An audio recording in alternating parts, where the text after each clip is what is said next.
뉴몬트를 최근 한 달 기준으로 보면 방향성은 명확합니다.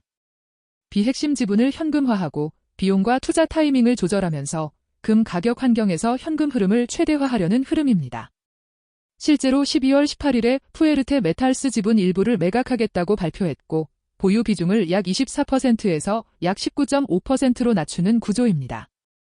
이처럼 규모가 크지 않은 거래라도 포트폴리오를 가볍게 만들고 재무 유연성을 높이겠다는 메시지가 반복되면 시장은 안정성을 더 높게 평가합니다.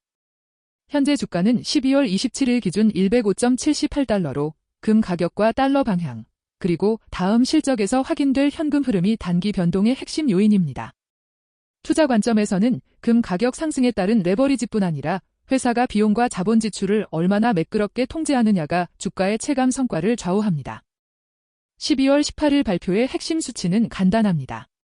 뉴몬트는 푸에르테 메탈스 보통주 677만 3,641주를 주당 4.35 캐나다 달러에 매각해 총 2,950만 캐나다 달러를 확보하는 거래를 예고했습니다. 결제 이후 뉴몬트의 푸에르테 메탈스 보유 비중은 약 24%에서 약 19.5%로 낮아질 전망입니다. 이 거래는 실적을 뒤흔들 만큼 큰 규모는 아니지만 중요한 건 방향입니다. 첫째, 작은 지분이라도 가격이 괜찮을 때 현금화해 유동성을 확보한다는 점입니다. 둘째, 핵심 광산 운영에 집중하기 위해 투자 포트폴리오를 정리한다는 신호입니다. 셋째, 확보된 현금이 부채 축소, 배당 유지, 자사주 매입 같은 주주 환원으로 이어질 가능성을 열어둡니다. 이런 흐름은 금 가격이 흔들릴 때도 방어력을 만드는 장치가 될 수 있습니다. 가장 최근 분기 실적 발표는 10월 23일의 3분기 자료입니다. 여기서 뉴몬트는 순이익 18억 달러, 영업활동 현금 흐름 23억 달러, 프리캐시 플로우 16억 달러를 제시했습니다. 금 생산은 142만 온스였고 평균 실현 금 가격은 온스당 3,539달러 수준이었습니다. 동시에 올인 서스테이닝 코스트는 온스당 1,566달러로 언급되며 비용이 전년 대비 개선된 흐름이 강조됐습니다. 이 숫자들이 중요한 이유는 광산주는 결국 현금으로 평가받기 때문입니다. 프리캐시 플로우 16억 달러 같은 분기 현금이 반복되면 배당을 유지하면서도 부채를 줄이고 필요하면 성장 투자까지 병행할 수 있습니다. 반대로 금 가격이 높아도 비용이 따라 올라가거나 투자 지출이 급증하면 손에 남는 현금이 줄어들어 주가 레버리지가 약해집니다. 그래서 뉴몬트 투자에서는 매출보다도 현금 흐름과 원가 통제의 일관성이 더 핵심 지표가 됩니다. 뉴몬트가 단기적으로 가장 민감하게 언급한 부분은 4분기 현금 흐름 부담입니다. 회사는 야나코차 수처리 시설 건설 비용이 계속 증가하고 구조조정 관련 퇴직 위로금 지급이 겹치면서 4분기 프리캐시 플로우가 불리해질 수 있다고 경고했습니다.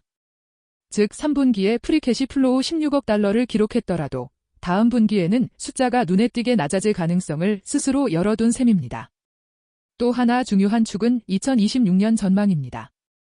회사는 2026년 금 생산이 2025년 전망 범위 안에 있더라도 하단 쪽이 될 수 있다고 시사했고 2025년에 일부 미뤄졌던 투자 항목이 2026년에 재개되면서 자본 지출이 늘어날 수 있다고 언급했습니다.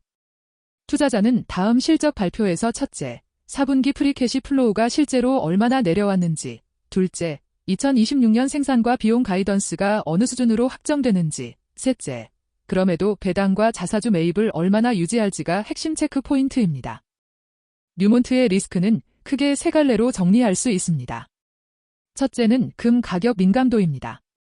3분기 평균 실현 금 가격이 온스당 3,539달러였던 만큼 금 가격이 움직이면 매출과 현금 흐름이 즉시 흔들립니다. 둘째는 비용 구조입니다.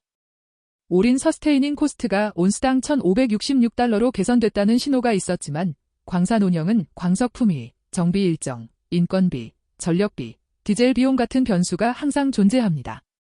특히 금 가격이 강할수록 로열티나 생산세, 이익 공유 성격의 비용이 함께 늘어 마진이 생각만큼 확대되지 않을 수 있습니다. 셋째는 투자와 환경 비용입니다.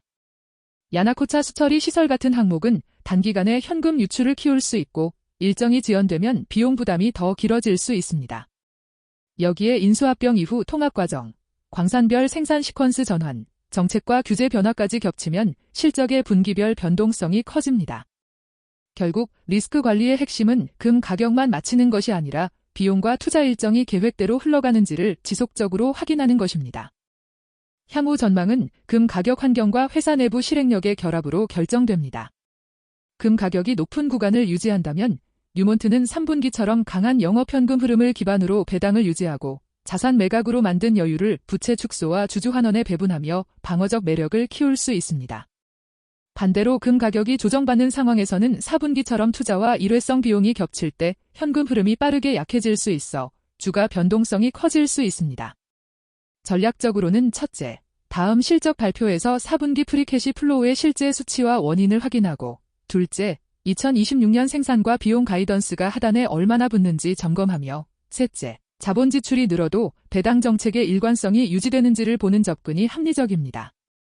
단기 투자라면 실적 발표 전후 변동성에 대비한 분할 접근이 중요하고, 중장기 투자라면 금 가격 사이클이 흔들려도 견딜 수 있도록 비중을 과도하게 키우지 않는 것이 필요합니다.